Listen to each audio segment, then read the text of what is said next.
Huh?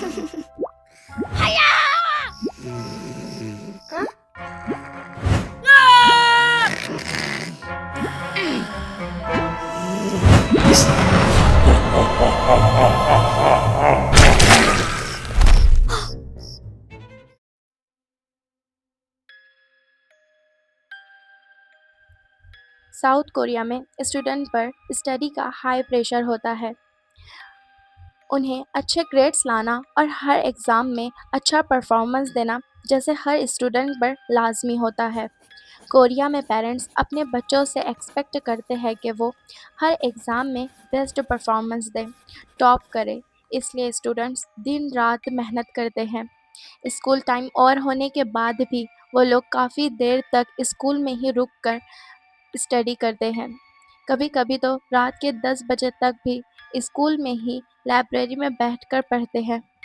ऐसे ही सोही एक हाई स्कूल स्टूडेंट थी जो बहुत ही ज़्यादा इंटेलिजेंट थी और हर बार हाई परफॉर्मेंस के साथ अच्छे ग्रेड्स भी लाती थी। लेकिन सबकी तरह उसके पेरेंट्स भी उसे और अच्छे परफॉर्मेंस के लिए अप्रोच करते थे, जिसकी वजह से उसे इस सेमेस्टर के एग्ज़ाम में और भी ज़्यादा अच्छे मार्क्स लाने थे ताकि वो अपने पेरेंट्स को हैप्पी कर सके। इसलिए स्कूल ओवर होने के बाद भी वो पिछले कुछ दिनों से स्कूल में रुककर सेल्फ स्टडी कर रही थी और आज भी वो स्कूल की लाइब्रेरी में स्टडी कर रही थी। लेकिन वो हर रोज़ 8:30 तक अपने घर चली जाया करती थी। लेकिन आज स्टडी करते हुए उसे बिल्कुल भी टाइम का अंदाज़ा नहीं हुआ।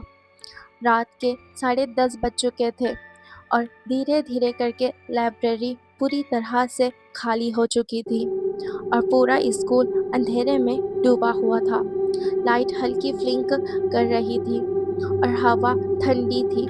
सोही अपने नोट्स लिख रही थी जब उसे महसूस हुआ जैसे कोई उसके पीछे चल रहा हो।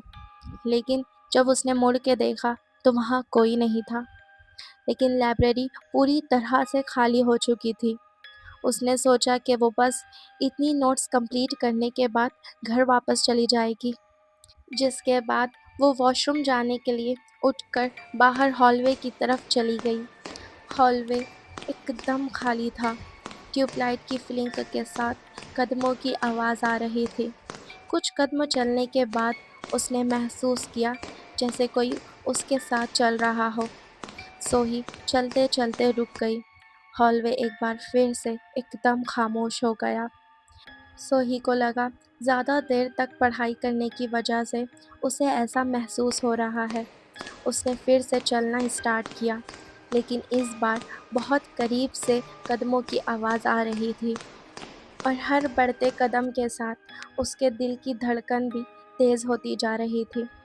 बाथरूम के अंदर जाते ही उसने अपना फेस वॉश किया, लेकिन अचानक बाथरूम के मिरर में सोही के पीछे एक खौफनाक लड़की खड़ी हुई नजर आई, जिसने वही स्कूल यूनिफॉर्म पहना हुआ था, लेकिन बहुत पुराना, गंदा और फटा हुआ था।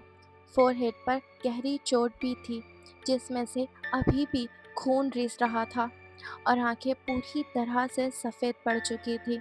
उसका चेहरा सीधे सोही की तरफ था और वह एकटक सोही को ही देखे जा रही थी। लेकिन सोही अपना फेस वॉश कर रही थी और उसे इस बात का बिल्कुल भी कोई अंदाज़ा नहीं था। उसने जब मिरर में देखा तो वहाँ पर कोई नहीं था, जिसके बाद बाथरूम की सारी लाइट फ्लिंक करने लगी। सोही डर के मारे बाथरूम से भागी और कॉरिडोर में दौड़ने लगी। उसने देखा हॉलवे के एंड पर कोई खड़ा है। सोही उसके पीछे गई, लेकिन जब वो कॉर्नर तक पहुंची तो हॉलवे बिल्कुल खाली था। उसका सांस रुक गया और एक ठंडी हवा उसके पास से निकली। डर के बावजूद वो लाइब्रेरी वापस गई अपना बैग और सामान लेने के लिए। जब वो बैग लेकर वापस स्टेयर्स की तरफ गई तो उसने देखा स्टेयर्स पर वही लड़की खड़ी हुई थी। अंधेरा होने की वजह से सोही को उसका चेहरा कुछ साफ नज़र नहीं आ रहा था, लेकिन वो लड़की कुछ अजीब सी थी। उसका एक पैर टूटा हुआ था और वो खामोशी से एक जगह खड़ी हुई थी। اور دیکھنے میں ایسا لگ رہا تھا جیسے مانو وہ ایک ٹک سوہی کو ہی دیکھے جا رہی ہو۔ سوہی نے اپنی پوری ہمت جٹا کر اس سے پوچھا کہ وہ کون ہے، لیکن اسے کوئی جواب نہیں ملا۔ پھر وہ لڑکی اپنا ایک پیر گھسیٹتے ہوئے ٹیریس کی طرف جانے لگی، جیسے اس نے سوہی کی آواز سنی ہی نہ ہو۔ یہ دیکھ کر سوہی بھی اس کے پیچھے جانے لگی۔ اسے نہیں پتا تھا کہ رات کے اس ٹائم وہ اس کے پیچھے کیوں جا رہی ہے۔ اس نے اسے بہت آوازیں دی اور رکنے کے لیے کہا، لیکن وہ لڑکی بنا کچھ سنے بس اوپر کی طرف ہی جا رہی تھی۔ سوہی نے دیکھا وہ لڑکی ٹیریس کے وال پر کھڑی ہے اور سوہی کی طرف دیکھ کر مسکرا رہی ہے۔ دیکھتے ہی دیکھتے وہ لڑکی ٹیریس پر سے نیچے کود گئی۔ یہ دیکھ کر سوہی کی تو مانو جان ہی نکل گئی ہو۔ وہ وہیں پر بے ہوش ہو گئی۔ اگلے دن جب اس کی آنکھ کھلی تو وہ لائبریری میں اپنے بینچ پر بیٹھی ہوئی تھی، مانو اسٹڈی کرتے ہوئے اس کی آنکھ لگ گئی ہو۔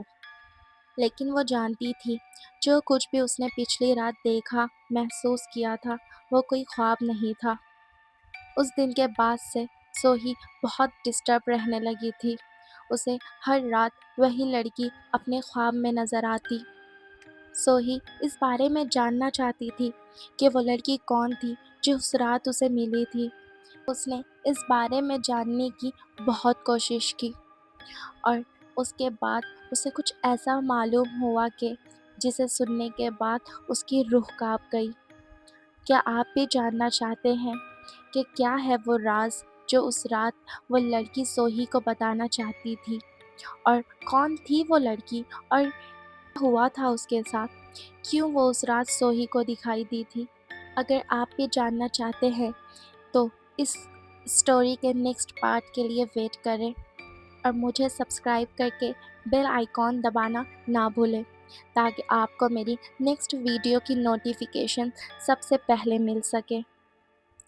پھر ملتی ہوں آپ سے اس کہانی کے راز کے ساتھ۔